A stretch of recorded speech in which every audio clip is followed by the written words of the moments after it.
দুষ্ট ত্রান্তিক, তুই যাই করিস না কেন, আমি তোকে আমার জাদুর কাঠি কখনোই দেব না। আমার এই জাদুর কাঠি নিয়ে তুই স্বর্গশক্তি লাভ করতে চাস, কিন্তু তোর এই আশা কোনোদিন পূরণ হবে না। দুষ্ট ত্রান্তিকটাকে লাথি দিয়ে আগুনে ফেলে দেয়। আমার সারা শরীর জ্বলে গেলে গো। এই নাও জাদুর ডালিম বাড়ি, এই বাড়িতে তোমরা তোমাদের যাবতীয় সকল কিছু পেয়ে যাবে।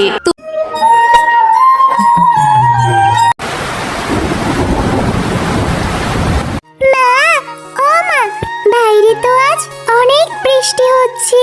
হ্যাঁ রে মা, বৃষ্টি দেখে তো মনে হচ্ছে এবার বন্যা হবে। কি বলছো মা, বন্যা হবে? মা, আমার যে খুব ভয় করছে।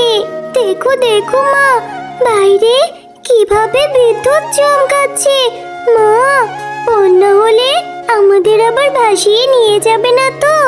তুই অযথা ভয় পাস না রে মা, আল্লাহ তাআলা যা করে আমাদের সকলের মঙ্গলের জন্যই করে। আর আমি তো তোর সাথেই আছি, আমাদের কিচ্ছু হবে না, তুই একদম ভয় পাস না। আর টয়া, অনেক রাত হয়ে গেছে, চল আমরা এখন ঘুমিয়ে পড়ি, চল ঘুমাই। এই কথা বলেই মা ও মেয়ে ঘুমিয়ে পড়ে।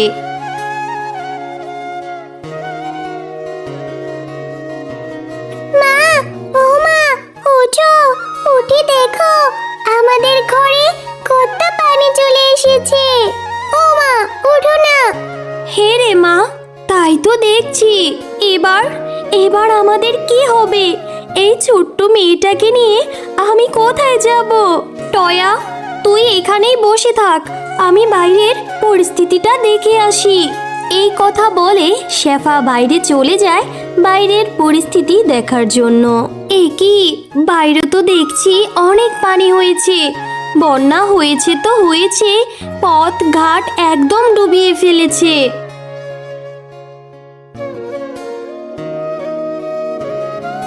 মা টয়া, বন্যায় অনেক খারাপ অবস্থা, সারা গ্রাম পানিতে থই থই করছে, পথঘাট একদম ডুবিয়ে ফেলেছে। সে কি মা, তাহলে তাহলে এবার আমাদের কি হবে মা?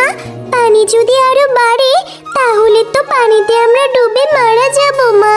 না রে টয়া, যেভাবে পানি বাড়ছে এইভাবে এখানে বসে থাকা একদম নিরাপদ নয়। চল চল মা, আমরা ঘরের চালে আশ্রয় নিই। এই কথা বলে তারা মা ও মেয়ে ঘরের চালে চলে যায় আশ্রয় নিতে। মা, আমরা থাকার জন্য তো একটা জায়গা পেলাম, কিন্তু খাবো কি? আমার যে খুব খিদে পেয়েছে মা। মারে, এখন তো আমার কাছে খাওয়ার মতো কিছু নেই, তবে কিছু শুকনো মুড়ি আছে, তুই আপাতত এই শুকনো মুড়িটুকুই খেয়ে নে। দাঁড়া দাঁড়া, আমি মুড়িটা বের করছি। ঠিক আছে মা, চলো তুমি আর আমি দুইজন মিলে মুড়িটুকু খেয়ে নেই। না রে মা, তুই এখন খা, আমি খাবো না, আমার যে এখন খেতে ইচ্ছে করছে না, আমার এখন একটুও ক্ষুধা পাইনি রে। না মা, আমি সব জানি, তুমি কাল রাতেও কিচ্ছুটি খাওনি, তোমারও ক্ষুধা পেয়েছে, তাই তুমি না খেলে আমি একদম খাবো না।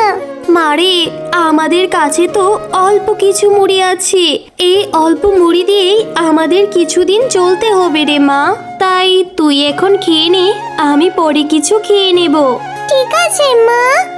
এভাবে মা ও মেয়ের সেই দিন কেটে যায়।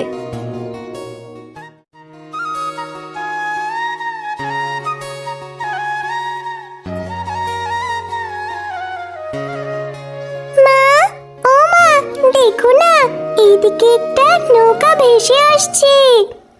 হ্যাঁ রে মা, তাই তো দেখছি, হয়তো আল্লাহ তাআলা আমাদের উপর দয়া করেছে রে মা। মা, চলো না আমরা এই নৌকাটা দিয়ে খাবার খুঁজে নিয়ে আসি। মারে, এই বন্যায় তো সবারই আমাদের মতোই অবস্থা, আমরা কোথায় খাবার পাবো রে মা?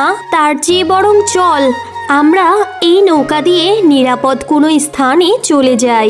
এই কথা বলে তারা মা ও মেয়ে চলে যায় নিরাপদ স্থানের খোঁজে। মা, ও মা, আজ আজ 2 দিন এই নৌকার ভিতরে ভাসছি, এখনো তো কোনো নিরাপদ স্থানের খোঁজ পেলাম না মা। মা, এইদিকে যে খিদে, আমার পেটটা জ্বলে যাচ্ছে। তুমি কিছু একটা করো মা, কিছু একটা করো। মারে, আমি যে খুবই অসহায়। আমি তোকে এই অবস্থায় কোথা থেকে খাবার এনে দেব রে মা? আল্লাহ নিশ্চয়ই কোনো একটা ব্যবস্থা করে দেবে। কাঁদিস না রে মা, আর কাঁদিস না। আর একটু ধৈর্য ধর মা। মা টয়া, ওই দেখ, শুকনো একটা দ্বীপ দেখা যাচ্ছে। আমার মনে হয় সেইখানে গেলে কোনো না কোনো এক ব্যবস্থা ঠিক হবে। হ্যাঁ মা, চলো তাহলে। এই কথা বলে তারা সেই দ্বীপের উদ্দেশ্যে চলে যায়। মা, মা, দেখো না, দ্বীপটা কত সুন্দর। এইটা কোন জায়গা মা? জানি না রে মা, এইটা কোন জায়গা, কিন্তু এত সুন্দর জায়গা আমি জীবনেও দেখিনি। চল মা, সামনে এগিয়ে দেখি কোনো খাবারের ব্যবস্থা করতে পারি কিনা। আচ্ছা মা, চলো তাহলে। মা, ও মা, কোনো খাবারের ব্যবস্থা হলো না। আমার যে খুব ক্ষুধা লেগেছে, আমি আর হাঁটতে পারছি না। আমার যে খুব কষ্ট হচ্ছে মা। আর একটু কষ্ট কর মা, আর একটু কষ্ট কর, দেখবি আল্লাহ তাআলা সব ব্যবস্থা করে দিবে। দুষ্ট ত্রান্তিক, তুই যাই করিস না কেন, আমি তোকে আমার জাদুর কাঠি কখনোই দেব না।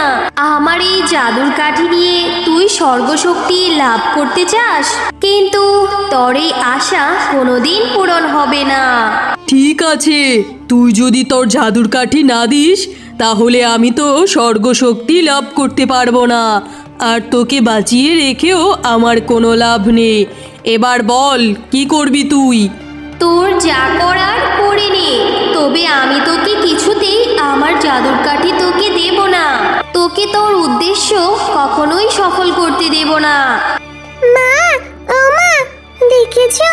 ওই দুষ্ট তান্ত্রিকটা একটা পরীকে আটকে রেখেছে, আর ওই পরীটার কাছ থেকে ওই জাদুর লাঠিটা যাচ্ছে।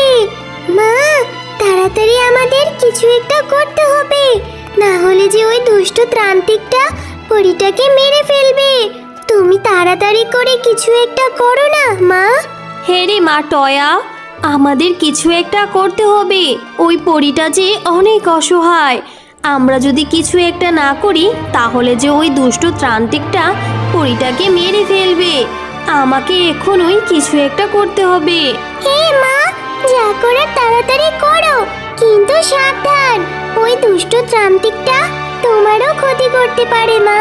এরপর শেফালি পরীকে বাঁচানোর জন্য দুষ্ট ত্রান্তিকটাকে লাথি দিয়ে আগুনে ফেলে দেয়। আমার সারা শরীর জ্বলে গেল গো, জ্বলে গেল।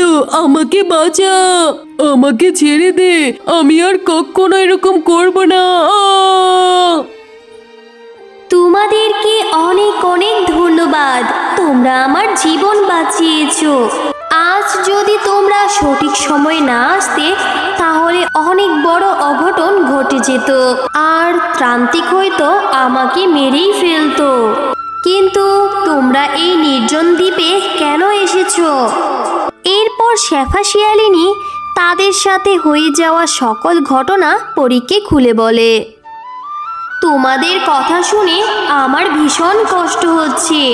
তোমরা যেহেতু আমার জীবন বাঁচিয়েছো, তাই আমিও তোমাদের উপকার করতে চাই।